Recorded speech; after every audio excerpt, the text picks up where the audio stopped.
میرا ماتم کرنے والوں سے ایک عاجزانہ سا سوال ہے، وہ یہ ہے کہ سیدنا امام زین العابدین رضی اللہ تعالیٰ عنہ نے اپنی سر کی آنکھوں سے واقعہ کربلا کو دیکھا، اور واقعہ کربلا کے بعد 40 سال تک امام زین العابدین زندہ رہے، اور جو بیٹے ہیں سیدنا امام حسین رضی اللہ تعالیٰ عنہ کے۔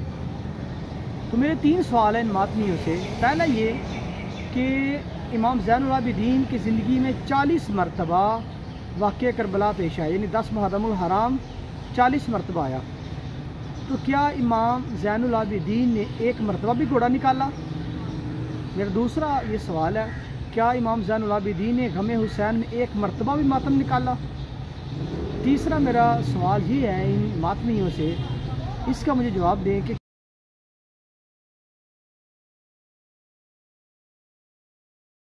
کیا امام حسین کے غم میں امام زین العابدین نے کیا کبھی اپنے آپ کو زنجیریں ماری، چھریے چاقو مارے؟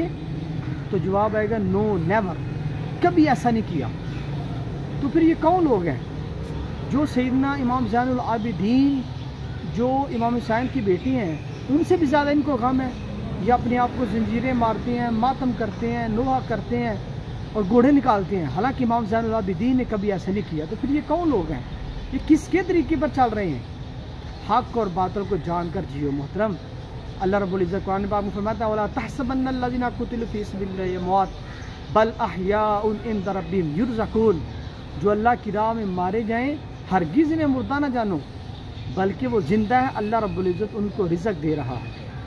تو جب علامہ اقبال نے ان ماتمیوں کو دیکھا نا تو علامہ اقبال کی روح تڑپی، ان کی قلم نے حرکت کی، تو انہوں نے چند اشعار ان کے اوپر لکھے۔ علامہ اقبال فرماتے ہیں کہہ دو غم حسین منانے والوں سے، کہہ دو غم حسین منانے والوں سے، مومن کبھی شہداء کا ماتم نہیں کرتے، ہے عشق اپنی جان سے زیادہ آل رسول سے، یوں سر عام ان کا تماشا نہیں کرتے، روئیں وہ جو منکر ہیں شہادت حسین کے، روئیں وہ جو منکر ہیں شہادت حسین کے، ہم زندہ جاوید کا ماتم نہیں کرتے، ہم زندہ جاوید کا ماتم نہیں کرتے۔ اللہ سمجھ اور عقل کی توفیق عطا فرمائے۔